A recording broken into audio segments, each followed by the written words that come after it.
Welcome back to Garage Matters. Today I'll be doing a review on this 2004 Honda S2000. We'll go ahead and start at the front of the vehicle. First thing you'll notice is this grille down here. This grille is a nice happy face grille. It's really aggressive, but not too aggressive to where it doesn't look really good on this car. But for the way that this car is shaped, it looks really good on this vehicle. Up here you have these lights right here.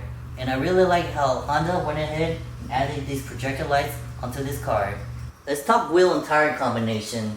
So this is the factory rim that comes from Honda, and I think it looks really good on this S2000. I like the spoke design on here. It's really aggressive, and I like multi-spokes like this. It's not too many, but I think it's just the right amount of numbers.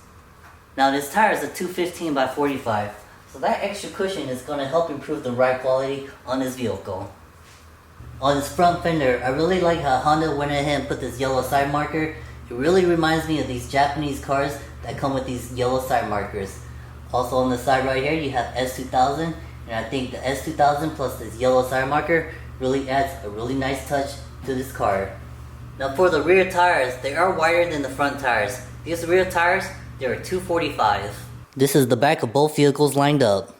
Coming back to the front, this S2000 is slightly shorter than that Celica GT-Four. We'll continue doing a walk around on this vehicle. I do like the backside of this vehicle, it looks pretty nice. And the dual exhaust adds a really nice touch. Now this car is also a convertible. I'm not really a fan about these convertible roadsters, but for this car, I think it really works out for this car. This car just seems to look better in the color red. Now let's go ahead and hop in this car. See what the inside of this car looks like. Over here, you have these door control panels over here. Looks really nice. Down here looks really nice as well. It's got this little placard, S2000, manufactured by Honda Motor Company. I think that adds a nice touch as well. Down under here, it's got our classic 3 pedals down here. Clutch, brake, and gas. That's what I like to see. Come back up here. Here we have a push start, ignition. Audio controls over here, and then we have this dash up here. I really like this dash. This is with the dash turned off.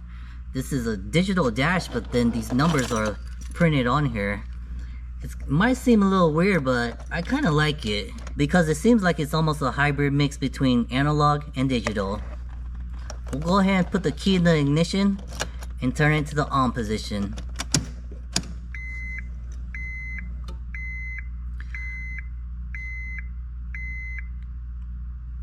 So that's what this car looks like with the dash turned on.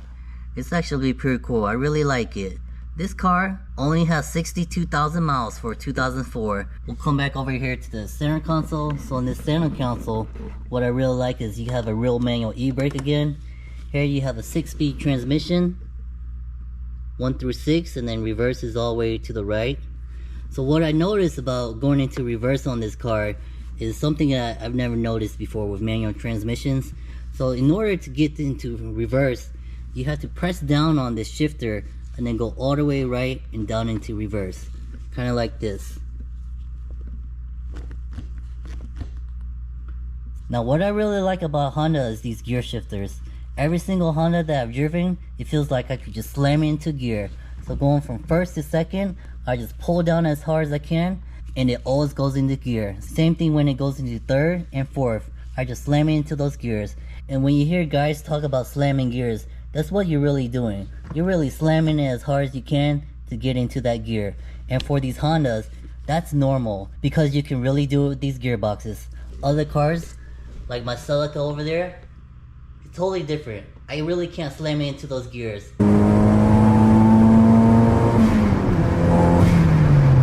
I could shift quickly, but it's not the same thing as slamming gears with these Hondas.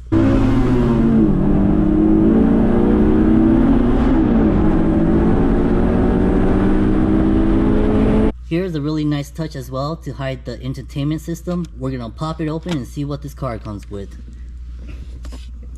Down here it looks like you just have the factory Honda CD player and radio. No cassette decks, not old enough, and it's not new enough to not even have a CD player. Overall, I really like it because you could close this up and hide it, and it's a nice clean finish. Now these seats, they're all manual. There's no electronic functions to move these seats forward and aft or up and down or tilt back and forward. They're all manual. But these seats right here, I really love these seats right here, especially the side bolstering right here. They're really aggressive. Even though they're aggressive, that's what's gonna hold you in this seat from going like this when you're taking those turns. Go ahead and pop the hood and take a look at the engine.